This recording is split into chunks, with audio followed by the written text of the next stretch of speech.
है। तो आप सभी का आज की इस ऑनलाइन क्लास में बहुत बहुत स्वागत अभिनंदन है बच्चों। और चलिए आज का क्लास शुरू करते हैं इस अनुच्छेद से। और इस अनुच्छेद के बाद हम लोग पढ़ेंगे मानसिक योग्यता के सवाल हल करना। ठीक, तो चलिए शुरू करते हैं। कौन पढ़ेगी या कौन पढ़ेगा बताओ। हिमांशी जिसका श्रीवास। लोकमान्य तिलक अंग्रेजों द्वारा बंदी बनाए गए थे। उन्होंने जेल में अपने आप को अध्ययन में व्यस्त रखा। जेल बहुत ही शांत जगह थी। जहाँ पंछी भी चहचहाते थे।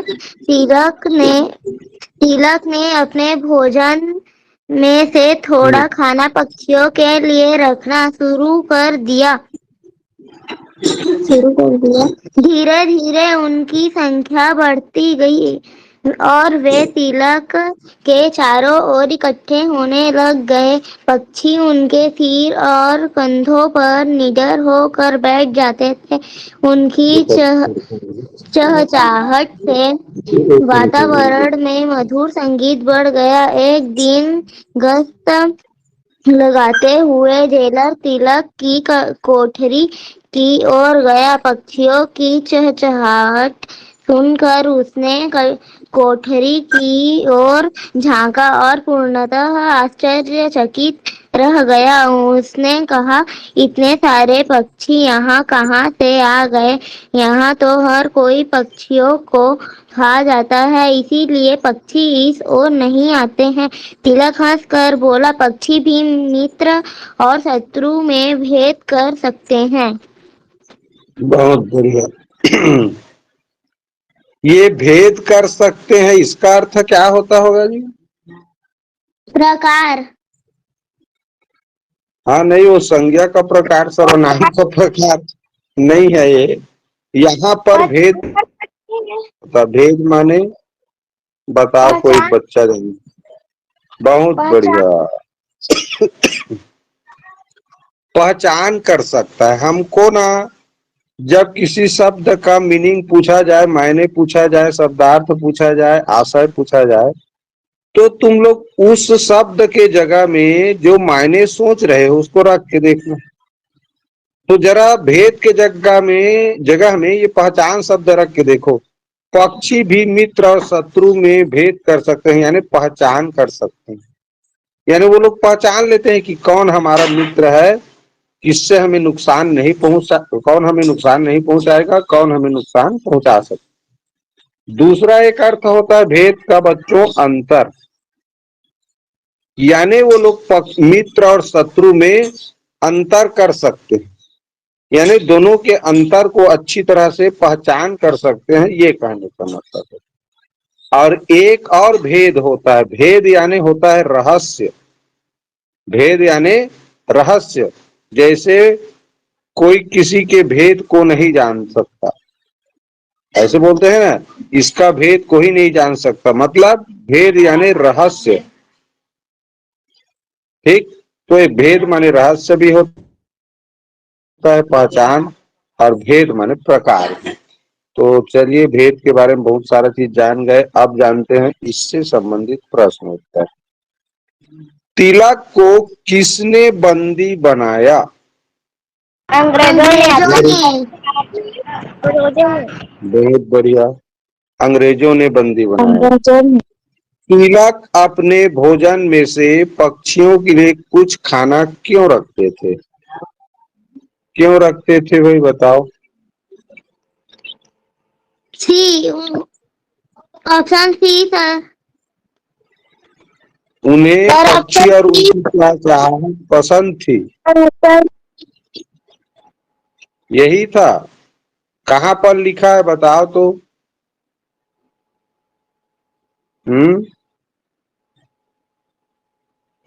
कहाँ पर लिखा है?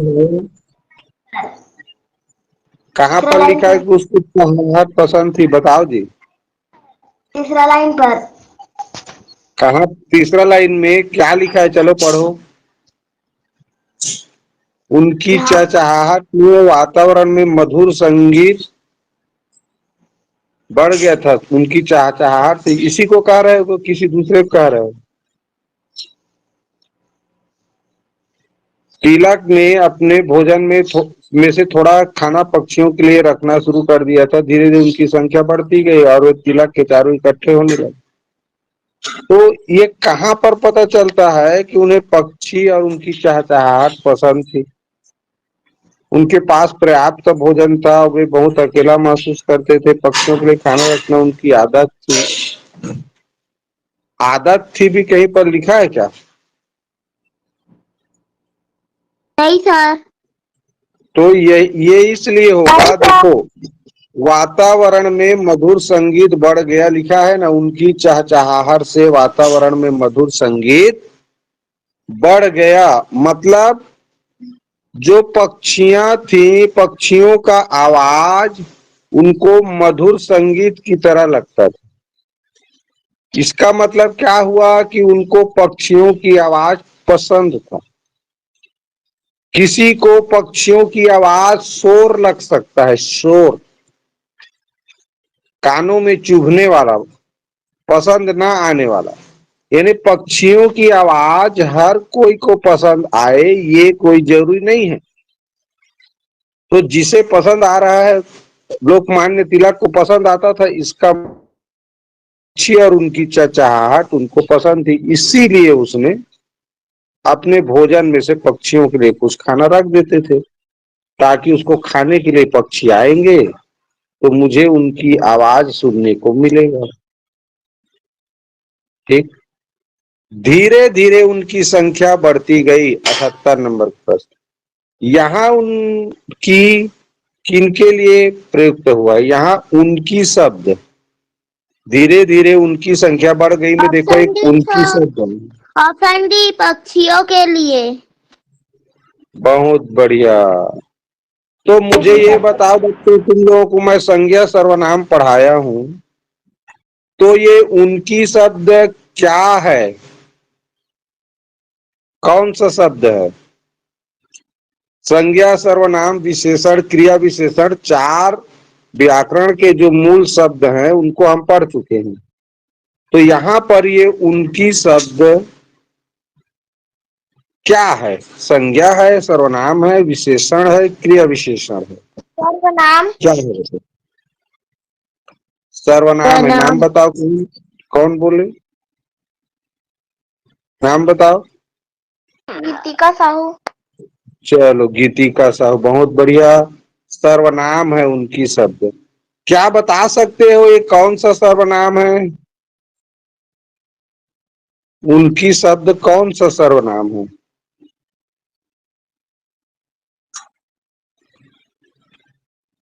कोई बच्चा मुझे अन्य बताओ। पुरुष। बढ़िया, एक नंबर का जवाब। अन्य पुरुषवाचक सर्वनाम है। अन्य पुरुषवाचक सर्वनाम है। कि इसलिए पूछा मैं, हो सकता है परीक्षा में अन्य पुरुषवाचक सर्वनाम, कई प्रकार के पुरुषवाचक सर्वनाम दे दिए तो उसमें से छांटना रहेगा, तो तुमको पता होना चाहिए। तो ये पक्षियों के लिए लिखा है। तो पक्षी क्या कौन सा शब्द है? संज्ञा सर्वनाम विशेषण क्रिया विशेषण में से पक्षी शब्द कौन सा विशेषण है? बोलो जी। मैंने कौन सा शब्द है ना, विशेषण नहीं पूछ रहा हूँ, कौन सा शब्द है? संज्ञा है, सर्वनाम है, विशेषण है, क्रिया विशेषण है, क्या है? संज्ञा है। बहुत बढ़िया। संज्ञा। कौन सा संज्ञा है? संज्ञा है, जान गए, बहुत अच्छा, क्योंकि एक जीव का नाम है इसलिए संज्ञा है। कौन सा प्रकार व्यक्तिवाचक की संज्ञा। संज्ञा है? व्यक्तिवाचक। व्यक्तिवाचक संज्ञा। व्यक्ति माने एक होता है, एक। तो पक्षी संसार में एक एक तो रहता है ना। जातिवाचक संज्ञा। जातिवाचक संज्ञा। पक्षी जातिवाचक संज्ञा है। एक एक तो पक्षी थोड़ी है जी। ठीक, चलिए अब आते हैं अगला प्रश्न की ओर। पक्षी तिलक के कंधों और सिर पर बैठते थे क्योंकि वे अध्ययन में व्यस्त थे। पक्षी उनसे नहीं डरते थे, वे उनसे परेशान नहीं होते थे, उन्होंने उन्हें बुलाया था।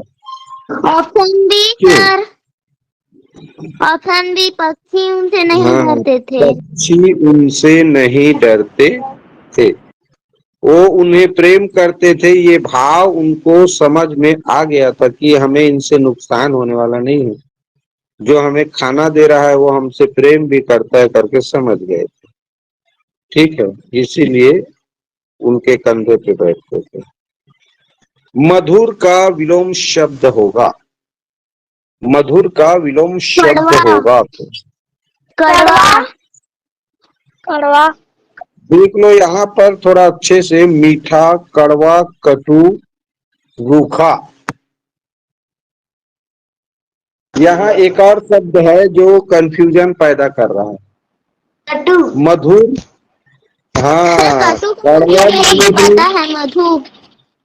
कटु कड़वा होता है, अब मधुर यानी मीठा होता है।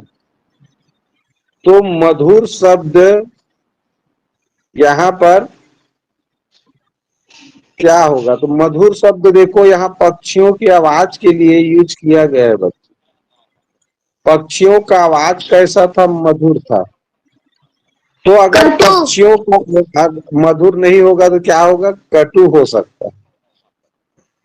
कड़वा शब्द स्वाद के लिए यूज किया जाता है, किसके लिए? स्वाद के लिए। स्वाद के लिए। तो स्वाद का अगर स्वाद कड़वा हो, जैसे करेला कड़वा होता है, करेला कड़वा होता है। ये सुनने में कैसे लगता है? सुनने में भी मधुर होता है, और सुनने में मधुर का उल्टा कटु हो गया।